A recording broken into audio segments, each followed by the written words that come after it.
Bonjour à tous, je viens aujourd'hui et je recommence les enregistrements de mon podcast suite à, pour ceux qui ont suivi, quelques événements assez bouleversants qui sont survenus dans ma vie personnelle. En l'occurrence, la mort d'une amie très proche à moi, pour laquelle j'ai communiqué sur les réseaux sociaux parce qu'il m'était pas tellement possible d'imaginer de faire comme si de rien, de faire semblant, de partager de la bonne humeur et du hey hey, alors que c'est pas du tout ce que mon cœur était en train de ressentir. Alors je suis pas quelqu'un d'avare en sourire et en bonne humeur, et en même temps je suis à peu près persuadée que finalement ce qui fait que là toi tu m'écoutes par exemple, que les gens décident de me suivre, de me lire ou de m'écouter ici à travers ce podcast, c'est parce que je suis humaine et c'est parce que je suis qui je suis. Donc je ne me vois pas brider ou lisser un discours qui serait autre que tout ce qui vient de mes tripes et de mon cœur, comme je fais depuis le début. Donc pour tous ceux qui n'auraient peut-être pas suivi, juste j'ai perdu une amie le 13 juin dernier. Elle est décédée des suites d'un cancer, d'une maladie qui lui avait été diagnostiquée depuis 2 ans.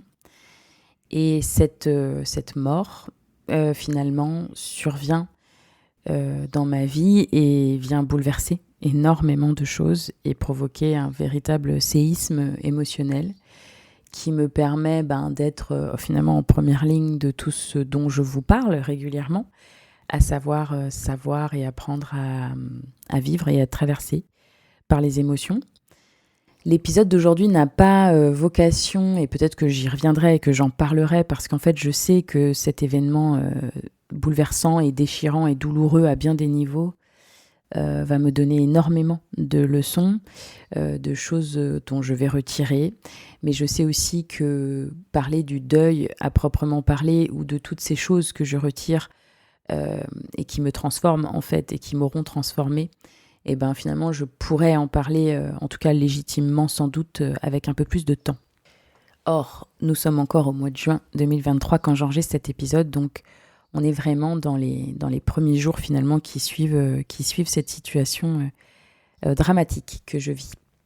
Voilà, alors première chose que j'ai envie de dire aujourd'hui, je suis pas là pour dire oh plaignez-moi, j'ai une vie si terrible. Évidemment, cet épisode de podcast n'a certainement pas pour intérêt et pour objectif de faire pleurer dans les chaumières. J'ai juste envie, comme tout en fait, ce que je vis, de me servir de moi, de mon humanité, de ma vie, de mes situations, pour en faire quelque chose. Soit une réflexion pour toi, une compréhension, un éclairage qui va être un peu différent, ou un apaisement en fait. Et moi, mon but, c'est de parler et de transmettre quelque chose. Donc si toi, tu retires quelque chose de l'écoute de cet épisode, eh bien c'est formidable. Soit ça te sert pour penser tes pensées, P-A-N-S-E-R, c'est pour penser des bobos et des blessures et des douleurs que tu as et qui sont propres à toi et à tes événements de vie. Soit pour penser P-E-N-S-E-R, et amener la pensée, la réflexion, peut-être des compréhensions ou un état d'esprit, quelque chose que tu aurais aussi envie de faire évoluer par rapport à toi, ou une vision peut-être de la mort d'ailleurs, une vision du départ, une vision peut-être de la maladie qui pourrait te faire un petit peu évoluer. Bref, quoi qu'il arrive, cet épisode a pour but donc de surtout ouvrir toutes ces portes-là pour toi, pour moi aussi, parce que ça m'aide à poser, le fait de poser les mots.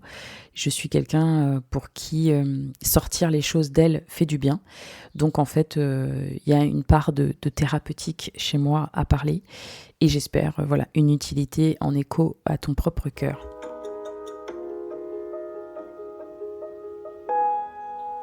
Alors, j'ai envie de parler de cette situation d'abord pour te redonner juste un petit peu factuellement de quoi il s'agit. C'est une situation assez inédite dans ma vie. J'ai eu sans doute la chance et le privilège de ne pas être confrontée à des événements aussi douloureux et un départ et une mort aussi brutale finalement, dans un cercle aussi proche. Donc elle est inédite dans le sens où je n'ai jamais eu une amie aussi proche de moi, que je connaissais aussi bien, qui en plus était plus jeune que moi, puisqu'elle avait 36 ans. Et c'était déjà très nouveau pour moi finalement de me confronter à la mort dans ce type de scénario-là. Aussi, finalement, j'ai vu des choses parce que j'ai accompagné cette amie. Elle n'a pas souhaité mourir à l'hôpital. Et si les 4 derniers jours, j'ai su qu'elle était condamnée, je l'ai particulièrement accompagnée parce qu'elle était chez elle. Et même si je n'étais pas seule, loin s'en faut, on a formé et constitué un véritable réseau humain de personnes physiquement présentes qui ont pu prendre le relais les uns des autres. Donc je n'étais absolument pas la seule, mais j'ai fait partie de ce cercle rapproché finalement qui a aidé cette magnifique et brillante et pétillante et charmante et délicieuse amie à moi à partir. Aussi, ce qui était assez inédit pour moi finalement, c'était d'avoir une amie, encore une fois, aussi proche, plus jeune que moi, qui était atteinte donc de cette maladie, le cancer, un cancer du sein, qui s'est ensuite développé et métastasé ailleurs. Mais c'est la première fois que je faisais face, on va dire, à la maladie d'aussi près. Et la maladie, ce type de maladie en tout cas, fera sans doute de toute façon l'objet aussi d'un épisode de podcast pour lequel j'ai déjà écrit tout le script parce que ça fait bien longtemps que je veux vous parler de maladie. Mais j'en avais pas eu l'occasion, donc je pense que j'y reviendrai sur l'aspect de la maladie en tant que telle et qu'est-ce qui fait qu'on enclenche une maladie, qu'on la déclenche, qu'elle survient, qu'elle se manifeste, qu'elle se développe. Il y a beaucoup de choses à discuter ici et beaucoup de liens à faire avec nos vies émotionnelles. Donc c'est un sujet assez important pour moi et sur lequel je reviendrai sans doute. Voilà, donc aujourd'hui, eh bien, voilà la situation telle que je viens de la vivre. Et pourquoi finalement je décide d'en faire un épisode, parce que j'en ai déjà quelques réflexions. Alors voilà aujourd'hui ce que j'avais envie de te livrer déjà comme réflexion.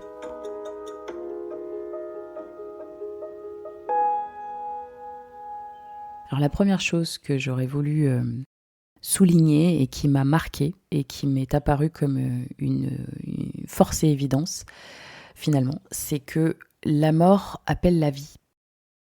Et ma très chère amie Elisa me l'a montré, me l'a prouvé, me l'a fait expérimenter.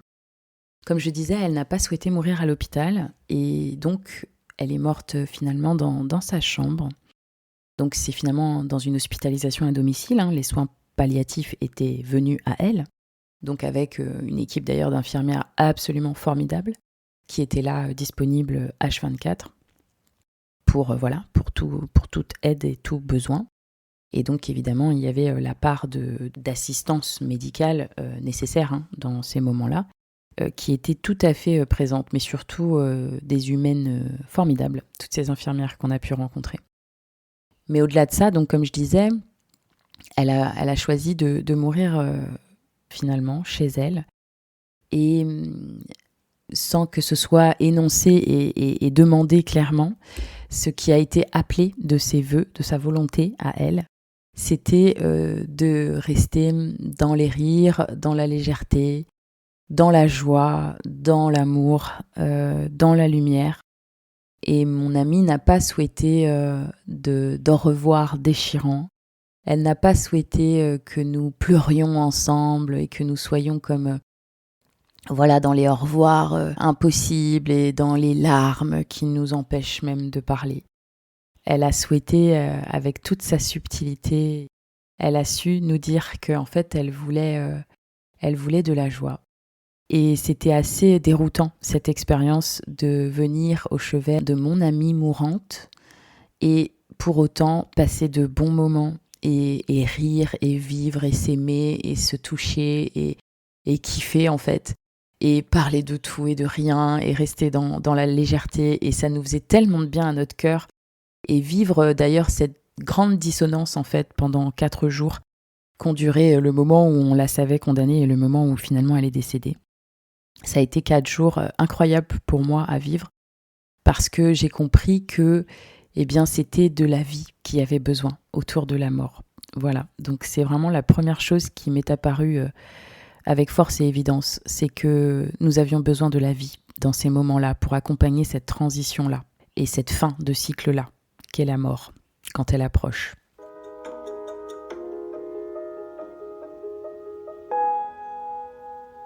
La deuxième chose que j'ai appris, c'est qu'effectivement, donc, nous n'étions pas obligés d'être dans des au revoir déchirants, dans un dernier mot, dans l'expression de nos volontés de manière très claire, même si, et là-dessus, vraiment, je ne peux que conseiller à tout un chacun, quand il est en pleine forme et en pleine santé, de parler finalement de ce qu'il souhaite, de comment il souhaite qu'on l'enterre, est-ce qu'on incinère, ou...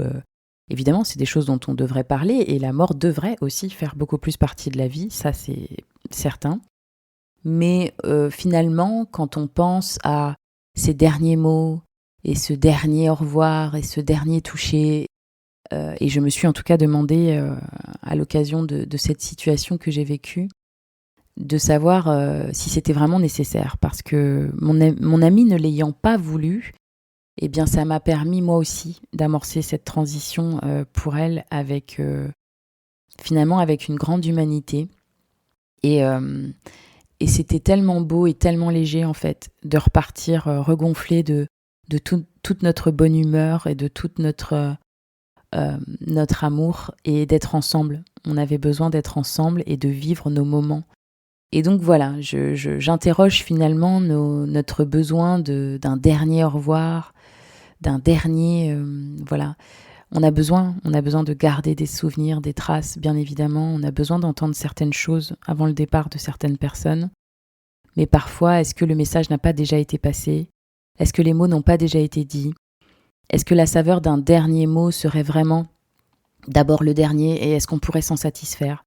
Et pour qui ? Pour qui doit-on avoir un dernier mot ? Pour ceux qui restent, pour les vivants, ou pour celui qui part, qui doit manifester quelque chose ?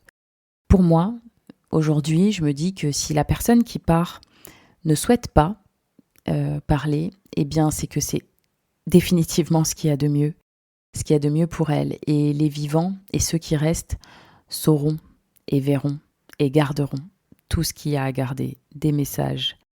Donc finalement, je voulais souligner juste cette réflexion sur ce qu'on souhaite quand on sent d'un coup l'épée de Damoclès finalement s'abattre sur nous, et sentir que ça y est, c'est la fin. Et toute cette quête qu'on a d'un coup de tout, du souvenir, de garder, de ne pas vouloir dire au revoir, ou de vouloir un dernier mot. Et j'interroge en tout cas vraiment pour qui est-ce utile, et qu'est-ce qui est mieux en tout cas. Quoi qu'il arrive, je pense que finalement, on n'est pas à même de toute façon de trancher là. Tant qu'on n'est pas confronté à la situation, c'est un peu comme quand d'ailleurs on n'est pas confronté à la situation de la maladie. On voit autour de nous des gens qui peuvent tomber malades, on voit autour de nous des morts et des choses qui surviennent. Et on ne peut pas s'empêcher de se dire parfois « Ah non mais moi je ne saurais pas, ah non mais moi je ne voudrais pas de ça, ah non mais moi je ferais comme ci ou comme ça ». En vérité, évidemment, je pense qu'on n'en sait rien tant qu'on n'est pas confronté. On ne sait pas comment on peut réagir à la maladie, on ne sait pas comment on peut réagir à une sentence de mort, on ne sait pas comment on peut réagir à ce qu'on comprend de notre corps quand il nous lâche. Et finalement, attendons d'y être confronté pour finalement l'anticiper. Ça sert à rien de se dire trop à l'avance comment nous on ferait, parce que c'est a priori finalement que du jugement de ce que l'autre est en train de vivre, et tant que ça ne nous concerne pas nous, pas tellement d'intérêt. Chacun choisit sa route. Chacun choisit sa façon. Entre aujourd'hui, là, la minute précise à laquelle tu es en train d'écouter ces mots, et le moment où tu auras une fin, parce que inéluctablement nous avons tous une fin, qu'on veuille la regarder en face ou pas, qu'elle nous fasse peur ou pas, qu'on la fuit ou pas, qu'on y fasse face ou qu'on même on la cherche ou pas, qu'on s'y confronte ou pas, la fin elle est là. Et c'était le cadeau qui nous avait été donné finalement dès le départ avec la vie, c'est qu'il y a une fin, il y a une finitude aux choses, et que donc il y a la mort qui va avec la vie. Donc voilà, comme je dis souvent et comme ça a été un leitmotiv avec ma très très chère amie Elisa, je lui disais souvent, voilà, entre le moment d'aujourd'hui et le moment de la fin, eh bien, il y a toi et il y a toi qui décides sur ta route. C'est toi qui décides comment tu es. Et même si elle a eu un rappel et une sentence, même si elle a eu des nouvelles médicales qui lui ont rappelé sa finitude et qu'elle était mortelle et que la mort pouvait être la finalité de tout ça, je lui disais souvent, mais on ne sait pas qui de toi ou de moi mourra en premier. C'est peut-être juste que toi, on te le dit, on te dit, on te menace quelque part de ne pas peut-être avoir une durée de vie très longue. Mais moi, je ne sais pas plus en fait, si je vais pas mourir demain ou après-demain, et que c'est juste que moi, on me l'aura peut-être pas annoncé. Voilà. Donc, quoi qu'il arrive, on a aujourd'hui, et de aujourd'hui à notre fin, on a un chemin, et ce chemin, on le choisit pleinement. Ça sert à rien d'aller regarder le chemin des autres, ça sert à rien d'aller juger ce que l'autre est en train de faire sur son chemin, mais prenons pleine possession, en fait, de notre chemin à nous. Voilà. Aussi, j'avais envie de parler aujourd'hui de ce qui, pour moi, a été assez évident et que je perçois aujourd'hui comme un besoin humain. Parmi tous les besoins dont je parle très souvent ici, qui sont notre besoin de connexion avant tout et qui s'expriment par ce lien à l'autre et donc cette expression finalement de l'amour que nous manifestons les uns pour les autres, parce que c'est une question de survie, et qui se manifeste dans les premières années de notre vie, finalement, cette connexion par le toucher. Je parle aussi régulièrement de régulation du système nerveux et effectivement, pour les bébés, les enfants, nous les aidons à réguler leur système nerveux, à s'apaiser, à vivre leurs émotions, finalement, grâce à cette capacité qu'on a, nous, adultes, de pouvoir les réguler. Ils n'ont pas cette capacité. Et comment on régule un bébé ? Comment on apaise un bébé et son système nerveux ? Eh bien, on peut avoir le contact des yeux, mais un enfant ne voit pas très bien. On peut parler avec la voix, on peut chantonner, et c'est les premières choses qu'on fait d'ailleurs. Quand on prend un bébé en général, on lui chante, on lui parle, on fait des intonations comme ça, comme je l'ai déjà abordé rapidement dans un épisode précédent. Et la toute première chose qu'on fait finalement, avant tout, c'est de le toucher. Un bébé a besoin de contact de peau. Je renvoie aussi au pot à peau qu'on fait dans les premières minutes après la naissance et qui sont devenus dans la plupart des maternités, je présume, maintenant quelque chose en tout cas qui est largement poussé et sollicité et réalisé parce qu'on a compris que poser un bébé contre la peau de sa maman l'aidait à bien démarrer et à bien débuter. Et même pour les débuts un peu difficiles, finalement, c'était ça, la première chose dont on a besoin. Et j'ai compris, avec cet accompagnement, que le départ aussi, l'approche de la mort nous donne un grand besoin de toucher, parce que je pense que c'est par ce biais qu'on reçoit et qu'on reçoit l'humanité des autres, qu'on reçoit l'amour des autres. Et j'ai énormément touché mon amie. Je n'ai jamais touché autant, je crois, une amie pour transmettre tout cet amour, toute cette chaleur, toutes ces mains qui l'apaisaient. Je ne savais même pas comment, donc je posais juste mes mains parce qu'elle me disait que ça lui faisait du bien. Et je me suis rendu compte que, comme un bébé, quand on part, on a un grand besoin d'être touché. Et j'ai eu une grande peine pour tous ces gens qui partaient tout seuls. Je crois que finalement, mourir seul est assez terrible. Enfin, je le savais sans doute avant, mais je le mesure encore plus, je crois, aujourd'hui. Donc, toucher. Toucher les gens qui sont parfois isolés à cause de la maladie, à cause de plein de choses, de plein de raisons. Et touchons-nous vraiment. Et en particulier dans ces moments-là, il ne faut pas être avare de l'amour par le toucher.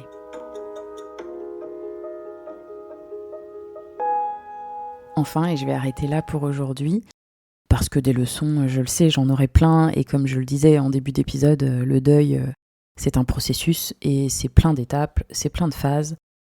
qui sont plus ou moins d'ailleurs chevauchantes, redondantes.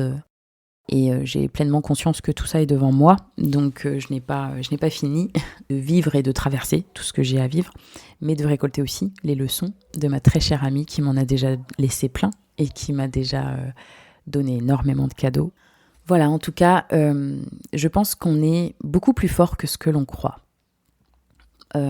Souvent, on ne se sent pas capable, on projette. C'est-à-dire que peut-être là, toi, tu m'écoutes et tu te dis, soit ça te renvoie à quelque chose de très douloureux, un épisode de ta propre vie, soit tu es quelqu'un de mon entourage, donc tu sais particulièrement, et tu peux faire preuve d'énormément de compassion et d'empathie pour moi, et juste savoir exactement de quoi il s'agit. Mais quoi qu'il arrive, peut-être que tu n'as pas vécu quelque chose de très douloureux et tu te dis, comme je me disais il y a encore pas si longtemps, que je sens bien que j'ai beaucoup de chance dans ma vie et que le pire est sans doute devant. Les plus douloureux départs et maladies et autres événements bien peu joyeux m'attendent. Ils sont plutôt de l'autre côté pour le reste de ma vie, puisque j'ai été relativement épargnée. Mais je crois que souvent on se dit, mais mon Dieu, mais comment je pourrais pas surmonter ça, je pourrais pas faire ça. Et je pensais pas que j'étais capable d'accompagner la mort. Et je pensais pas que j'étais capable de toucher aussi près, tellement près, l'âme de quelqu'un et l'aider pour autant à partir et à monter. Je me sentais pas capable de voir quelqu'un qui est décédé.